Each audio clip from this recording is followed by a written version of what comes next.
Hi, I'm Josh from Crunch, and welcome to episode 3 of Talent Talks, the podcast where we hero professionals within the talent attraction and recruitment marketing space. And a big welcome to Gavin Foley, Group Recruitment Marketing Specialist over at Rentokil Initial. Gavin, thanks for joining us from the cabin. Is it Gavin in the cabin? Cabin in the garden, yeah. Thank you for having me. No, not a problem. And it's been a long time coming. We've been talking for probably almost on and off a year or so. So, I'm really happy that we kind of got to this place. And because last time I think we spoke, you're kind of in between jobs, moving through your career. Now you're at Rentokil. So, could tell us what kind of all about kind of where you are, what you do, kind of what problems you kind of overcome on a day-to-day basis. Okay, yeah, so I've had a bit of an unusual career story to get to where I am, I suppose. So, yeah, previously I started out as a store manager at Marks and Spencer's, gained a lot of experience in recruiting and hiring the best people for the store, and all that sort of stuff. And that's kind of where I suppose the passion for recruitment kicked off. But from there, yeah, I transitioned into the support office, which gave me a taste of more of the strategic side of the business, learned a bit more about recruitment marketing, employer brand, started playing with AI tools and different things. And then from I kind of from there went off to Holland and Barrett and led employer brand at Holland and Barrett. Moved across to a huge law firm, focused on early career attraction and employer brand there. And that was a great experience because it was in a completely different industry in the legal sector. And now here I am. I've landed at Rentokil Initial, so yeah, great recruitment marketing specialist. So it's a global role. I'm really fortunate to work for a massive FTSE business, lead our recruitment marketing efforts across the world essentially. So it's been quite a journey. But each sort of step has given me the skills and the insights I need to now succeed in this role and in this space. And that's got to be a pretty big requirement, isn't it? Working across a global space. How many territories are you covering at any given time? So we operate in 93 countries around the world. So as much as we kind of, each country has its own recruitment team. It could be someone that does a bit of recruitment and hiring on the side of a desk as a HR manager, or it could be, a territory like America that actually has a defined recruitment team. My part of the role, so I look after HR tech. I look after the global career site and all the other career sites. Look after the really successful employee referral platform. So we've got 63,000 people in the business. We've got 20,000 people signed up on a referral platform, which I have to own, manage, administer, roll it out into new countries. Yeah, it's quite a task. And then they're the two big ones. And then I'm looking at EVP, employer brand for Total for Group, and a lot of other different projects at the minute as well. That's amazing. And I think when we spoke about this before, there's obviously you've got a huge challenge on your hands. That's such a grand scale to be working at. You've been a huge champion of AI to help deliver this, right? That your AI is part of your day-to-day practice. Some people see it as a threat. You see it as a huge enabler for where you are today. So talk to us about that. How is AI integrated into the process, and what does AI actually mean? It feels like such a buzzword. AI has probably actually been around a lot longer than people have really kind of understand, and it's probably been part of a lot of the smart ways that a lot of digital tools have worked for a while now. What does AI mean to you? So I suppose, yeah, I mean, for me, it's AI and Gen AI and kind of the role that it can play within recruitment. But I mean, AI is changing the game in recruitment every day. For me, it handles repetitive tasks, screening resumes, schedule interviews, anything that can speed up the process and let recruiters focus on the sort of the more important tasks like connecting with actual candidates. So for me, I mean, within the business, we're a Google user. We use the Google Workspace, for example, and I'm Yep. actually on a project in a minute where I'm trialing Gemini within the Google Workspace, and that in itself is a massive time saver for me. I use it to summarize emails, write emails back, and in terms of the project management space and stuff that I have to do, it's saving hours already. But we're exploring how we can use it for job descriptions, for job titles, SEO for the career site, all sorts of different things. So um, for me, yeah, it's all about enhancing efficiency, really. And I suppose the other side as well is I see it as a tool to promote fairness and reduce bias in the process. So I actually firmly believe that AI can help reduce the bias. It just makes sure the candidates are judged to the same standards, and just level the playing field really, and just help us as a business make fairer hiring decisions. I think that's what it's going to do in the long run. And how do you think that works then? So fair hiring is obviously kind of a key point for you and a passion point for you in that. How can you use AI to deliver that task?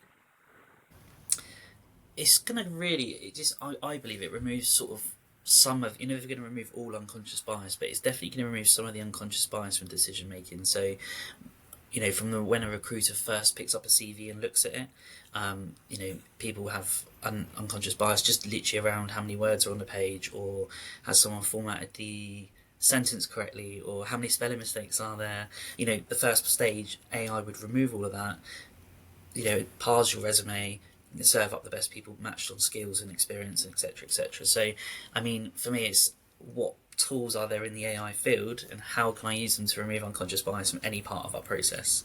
And that's kind of what I'm actively sort of exploring now, really. And are you looking at from attraction all the way through to the processing piece? At the moment, yeah. So we're going to look, right from attraction through to interview and onboarding, different assessment tools that we can use. Right away across the board. I mean, even from sourcing, right the way across the board. I mean, we can't obviously, due to budget restrictions like everyone's got, can't launch everything at once. So at the moment, I'm kind of I'm planning the candidate journey, seeing what tools can fit each one, and then I'm going to have to sort of start where I think the quickest wins are, and build out from there. So it's going to be a longer term plan, but yeah, I think that's it's all about basically providing accurate sort of return on investment with data driven insight. That's part of the role. It's part of my job, and I believe that AI gives us data driven insights to show what is going to work in the recruitment process, and what's not, essentially. So my job is to help make us better decisions to prove the value of my recruitment effort at the end of the day. Some people would potentially see AI as a threat. I've had conversations in the past with kind of other people in the industry that see AI, people using AI to game the system. They say, whilst people don't see it as creating an unfair advantage, people are using it to make personal efficiencies, personal processes. I'm sure all of us listening, or both of us in the room, have used ChatGPT to help steer, what we're doing. It sounds like you're doing that with the Google Suite at the moment as well. What's your take on that? How people using AI, it's obviously embedded into your processes. AI moving forwards, it's kind of just part and parcel of where we're going. I think it is, yeah, and I'm a big advocate for you won't lose your job to AI. You'll lose your job if you can't use AI. And it comes with recruitment. Some of the tools that I'm using at the moment, or exploring to use at the moment, is even in sourcing, for example. The sourcing AI would essentially serve up the candidate.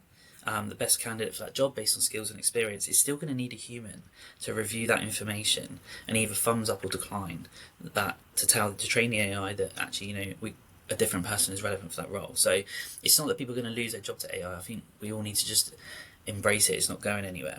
And then going back to the people using AI for application and stuff like that. Like I had a chat with a friend who's a teacher, and we were talking about homework and can people use ChatGPT for the homework, and we both kind of landed on the same point of that if someone's clever enough to use the prompts to get the right output, they generally do know the answer. They just need help getting to the answer, and it's kind of that within the CV. I mean, if someone could prompt ChatGPT in a way to write a CV that got the right output to put onto a CV to then come through an interview process, I don't see the harm in that, because you're going to filter them out at some part of the stage. Do you know what I mean? Whether that's a video assessment or a different part of the stage, and finally, I've got no doubt that essentially there will be AI that can read ChatGPT in a CV at some point, and I think a lot of the conversation will be had at that point in time.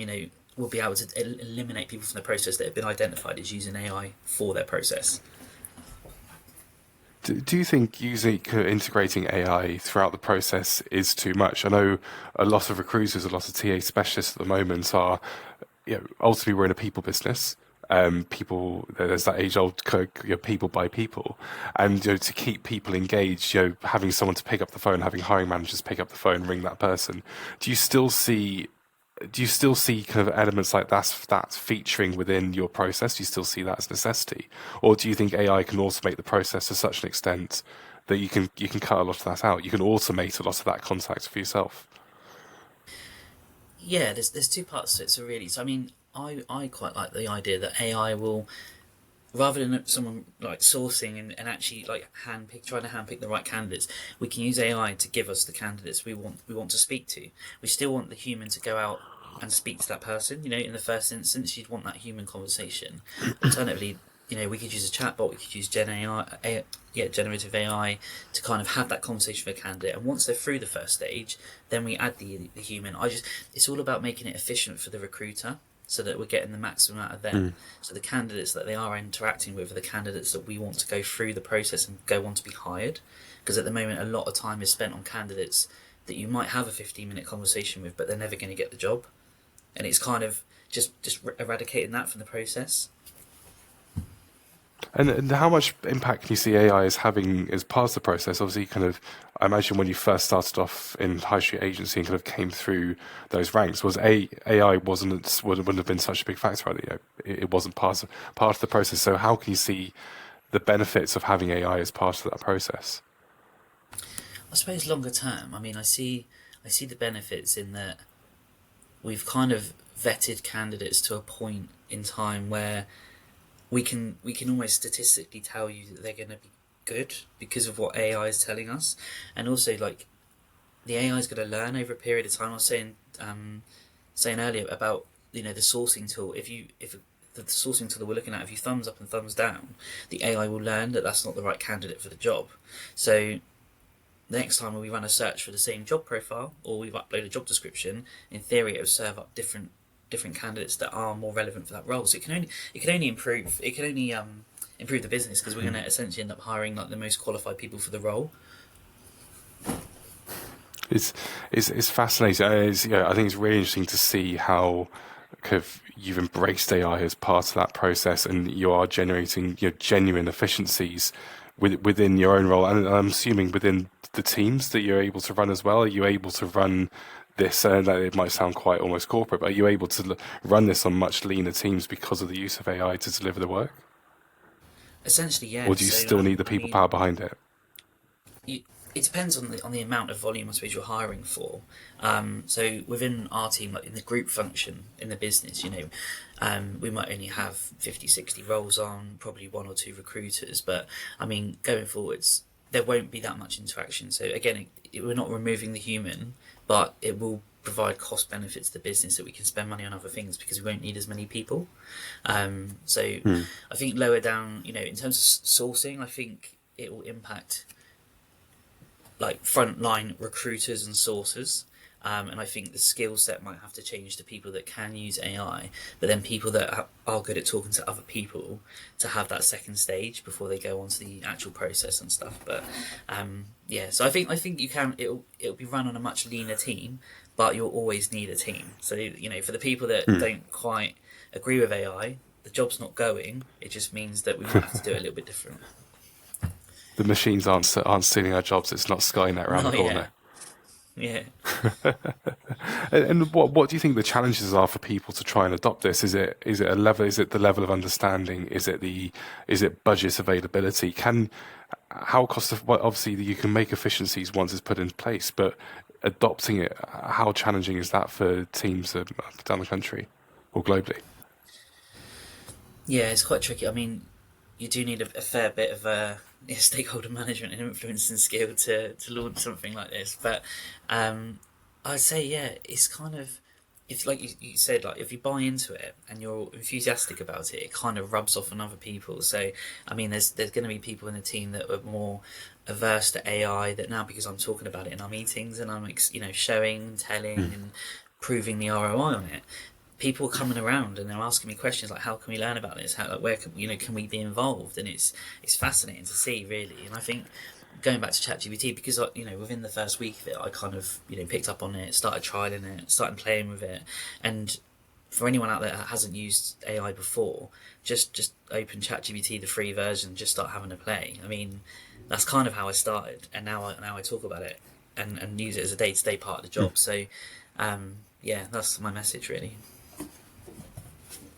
Oh, it's great to hear. And so you might need the investment behind you, but obviously there's free tools, it's free to access. Is it down to the Yeah. quality of prompts that you're using as part of this? And does that then just become intuitive as you're working through it? It is really, yeah. So I mean, yeah. So just taking like Gemini is the example at the moment. So, I might log on this morning, might have 30 emails in my inbox. I will just so I can open up a menu and ask a prompt and just say, like, Gemini, can you run a summary of my inbox today? What are my key actions? What are my key call outs? What write me a to-do list, essentially? Where do I need to start? So it saves me half an hour in the morning even scanning an inbox, just as one example. And it will say, do you know what, you need to go and reply to this person, do this, do this. And then all I need to do as a human is firstly sense check that it's not missed anything. But then also the AI can then go on to write those emails to those people, or reply to Josh about coming on a podcast, or whatever it may be. So yeah, I think really, yeah, just embrace it. There's tools out there that are free to use, and once you sort of prove concept with the free to use tools, then you can write a business case to say, do you know what, we should actually probably look at this a bit more, and build it into budgets for future years, really.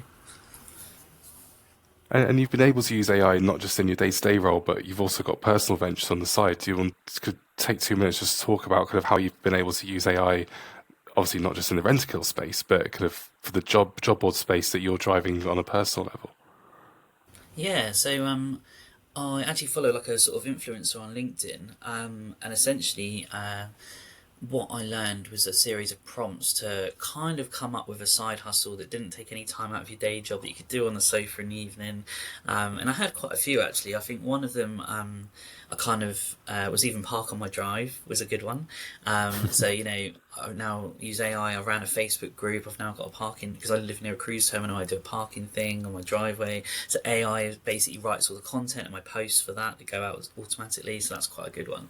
But then, yeah, going back to the job board. So essentially, I've built and launched a job board from scratch, which is going to do quite well. And that was all from AI. I mean, even like the SEO on a page, the page copy itself, just knowing the right prompts to ask to be able to get the information out, and even something as silly as, how do I write a business case to launch a job board, to get funding or whatever. It will literally write it out, and then it remembers the conversation, so you can just ask it more things and go from there, really. So I mean, I'll tell you a cheeky story, and I don't know if my wife's going to listen to this podcast, but we were out on a date night, and I even literally, when she went to the loo, I put an Instagram post out and I asked ChatGPT to write a prompt for my night out with the wife on a date night, and it did come out with moments like this last a lifetime and etc. etc. And she's like, "Yeah, babe, do you mean this?" I was like, "Yeah, of course." So there's many benefits to using AI in your life. Not just career driven, but personal driven as well. I'll have to bear that in mind next time. I'm sure of Yeah. saying something sweet on Instagram. And I think as well going what's the forwards, what's I think that. Sorry, go on, Josh. oh no, you could please go ahead. I was going to say, there's another part of AI which is coming up, and it's kind of in development at the minute. But the people that obviously lead this sort of space do believe that, in theory, ChatGPT, Gemini, ranking for SEO on ChatGPT and Gemini search is almost going to be as important as ranking on SEO on Google, because people go into these platforms now and asking more questions. And then almost, I would go to ChatGPT and ask a question before I would go to Google and ask a question. So there's a big gap in that space at the moment of people thinking, right, okay, how do I rank on an AI-driven search console as opposed to a Google search? Because I guarantee you there'll be candidates out there going, okay, how do I get a job at IBM? How do I get a job at Rentokil Initial? How do I get a job wherever? And if they're asking that on ChatGPT, then I should be thinking, okay, how can I rank? How can I how can I get the AI to prompt our career site back to these people? And I think that's part of the future as well. And that's a really interesting topic for discussion, because you're seeing all the challenges that Google are facing kind of in the courts at the moment, being classed as a search monopoly. It's definitely opening up the pathway for kind of ChatGPT, or you look at you even look at social and visual platforms like TikTok. TikTok's been often classed as, well, it's almost becoming a search platform in certain places, because people are going there to learn, they're going there to understand. What first began as a viral platform for dancing and kind of lip syncing has become an education piece. How do I do this on Excel? And that's where you've then seen YouTube adapt their strategy to include YouTube Shorts with that high impact vertical video, Instagram with Instagram Reels, because people are looking for visual prompts. And and again, you can apply the same logic to the search platforms and to the I'm assuming the AI platforms, where people will go there looking for information, looking for source of information. As the AI gets smarter and is able to scrape the internet, scrape kind of certain web pages, it's all going to feed back into there. So do you see that, in your opinion, you can see that search volume moving over into the AI platforms and, people starting to adopt it in that space? I do, yeah, and I think when I start reviewing like Google Analytics and website traffic for the career site, for example, it won't surprise me to start seeing, almost organic falling away and then direct increasing, and the direct to be driven from ChatGPT or other AI sources that are recommending our career site for people that have asked about pest control jobs, for example. Do you know what I mean? So, yeah, I really do think it's going to happen. It's almost exciting because it's nice to have these different channels, these different platforms that we can drive traffic through that we know that candidates will be using at different stages of the user journey. Obviously, Google's made a bit of a push through Google for Jobs anyway to try and incorporate that and to answer that. But I think having it's always positive to have different channels. It's always positive to find audiences in different spaces. Do you think that that can create a bias in itself, the accessibility, or is kind of because it's so open, there's no bias within it, the people being able to access those different channels digitally to then find those spaces, get driven through to the careers site? Yeah, I think no, you're absolutely right. I think it's open to all. So if ChatGPT only ran a paid version, or if any of the other AI tools only ran a paid version, I'd be a bit more concerned about you know accessibility to everyone, access for all, essentially. But because there are free versions, there's nothing stopping someone who doesn't have a smartphone pop into the library. It's free to use a computer, free to use ChatGPT. Do you know what I mean? There's means and ways to access it. It's probably then down to the person to have the nous to go and do that. But essentially, yeah, I wouldn't have any worries because essentially it's open to all. I think it's such a fascinating tool, and whether you see it as a threat or an advantage, it's not really going away. It's going to grow in popularity. There's a huge amount of conversation around just purely within the media, which will then generate the activity through them. Long term, kind of moving forwards, the within recruitment marketing, within talent attraction, AI here to stay. Yeah, and I'd say in the future, like I see AI as a tool that's going to help recruiters. Essentially, it's not something that's going to replace them. AI can take care of routine tasks, so just so recruiters can focus on what they do best, like building relationships and understanding candidates. Essentially, in terms of personalisation and candidate experience, I believe that we'll probably see more personalised recruitment in the future. But because we've got more time saved on doing this sort of repetitive task, and AI will help us tailor the communication to each other's needs. So I'm just thinking now, like if I've got a CRM platform that's pulled candidates, and then the AI is then writing out outreach to those candidates for me based on their interests, it can only help that candidate experience. And then finally, like just I spend all my time on obviously on continuous learning and adaptation, as you can probably tell. So I think as long as people keep on top of what's changing, recruiters just need to like start by learning, start by trying it, make having a go before you start adapting. And I think once you try one thing in a small piece, I think that there becomes that it's easier to have that business discussion to say, look, let's go and try this, and let's go and try this, and it's okay to fail. It's okay to try and fail as long as you've tried in the first place. And we're all doing this for the right reasons. So yeah, that's it really. Do you think that's a problem within the industry though? Is there a resistance to that change? Is there a resistance, to adopt new methods? There are very traditional ways of recruitment. There are historically very traditional ways of delivering this type of work and bringing in candidates. Do you see that resistance? I have done in certain businesses. There's been times where for example, if you're on a skills-based hiring model or you want to do an assessment center and you want to script, you want to have it scripted, but there's still always going to be people with unconscious bias or people that want to have their say, do things they've always done, etc., etc. But go back to being an advocate for fair and transparent hiring practices, essentially. Do you know what I mean? Like AI is there, in my opinion, to drive the fair and inclusive hiring of a business. So if you can get your D&I team on board, that's half the battle, because once you prove to the D&I team that there is, it's going to help their goals as much as my goals, you kind of got them on side. Then you just building your bigger case wider and wider, and you've got more voices talking about this. It will drive the business to, the noise from the resistance will get less, and it sort of, once people realise you're doing this for the right thing, we're not doing it because it's quick and easy. It's not quick and easy to implement an AI tool across a global business, but in terms of fair hiring, transparent hiring, it's the absolute right thing to do. And from an attraction perspective, it must mean that not even D and I, but you can apply it to your volume recruitment, your hard to fill roles, Yeah. using it across the employer brand as well. Maybe dynamically insert that creative, that content that you want to get in front of those audiences. The platform's there to deliver such a range of content and to, I imagine, see people at different stages of that journey as well. That's got to be the end goal, right? Is that you're creating an automated, personalized process where someone is engaging with Rentokil Initial, and it's being driven by that machine learning. This is absolutely it. So I think with the generative AI feature within some of the sourcing tools I'm looking at the moment, essentially we want to be able to reach someone on their mobile phone. Do you know what I mean? In the moment, they click apply, the interview questions can fire to them straight away on their phone. They could probably answer the first 5 questions through text in their own time. So it's good for the candidate journey. It's good for us because then straight away the AI will screen out the people with the answers that aren't quite right, and we'll put through the ones that are, the more warm candidates that we do then want a human to go out and interact with. So it's kind of win-win. It's win-win for us and it's efficiency savings. It's win-win for the candidate that it's quick and easy and they know it's fair. Do you think using AI, will AI be used as part of that process to do as much qualification as disqualification with those candidates?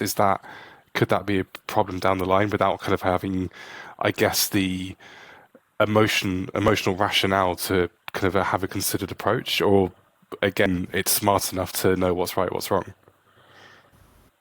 Yeah, because I think within some of the video assessment tools that are on the market and things like that, you can almost predetermine what the benchmarks are. So I was having a conversation with a supplier and we were talking about, how would a platform rate resilience, for example? Do you know what I mean? Because it's an undefined thing, but we can kind of go in and say, what resilience is this? They display this, they've done this, they've got experience in this, or they've overcome this obstacle. That's showing resilience, and then from there it can score them 1 to 5 on that behavior essentially. So because you can kind of define what you want the AI to judge on and how to judge it, you're just using it to then, like you said, read through millions of applications and pick out the people that have demonstrated those skills. So again, it comes back to finding the people with the right skills using AI to achieve the best outcome. I think Smile you've when I talk hit 'cause the I'm nail on the excited head. about It's it. you're not going to. I think it is exciting, and it's I've spoken to a couple of different people, and there are varying opinions of the use of AI in the space and what it means for them as professionals. But it's ultimately, like we talked about, it's not going anywhere. It's going to be part of the process moving forward, and it's generating more and more noise around it. So it is a use it or lose it approach. And I think you've hit the nail on the head. You're not going to lose your job to AI. You're going to lose a job to someone who can't use those tactics, who can't use it. And AI for me sounds like almost like quite a scary term. You automatically think of AI as being, Skynet, the whole Terminator thing. But Yeah. AI is probably been part of our lives for for much longer than what we really expect. A lot of if you even look at the Google search platform and how that optimizes to people's search queries, social media, how you're delivered adverts. That's all AI. That's all machine learning. And for me, that's what AI is. It's machine learning. It's being able to help kind of professionalize and protect ourselves and provide efficiencies in those ways. It's the same as the Amazon. The Amazon piece, technically that's AI. So the whole time the Amazon's been around and you can go on a platform and before you'd even put anything in, it's serving you up content, it's serving you up products that you might be interested in. And think how that's been around for years.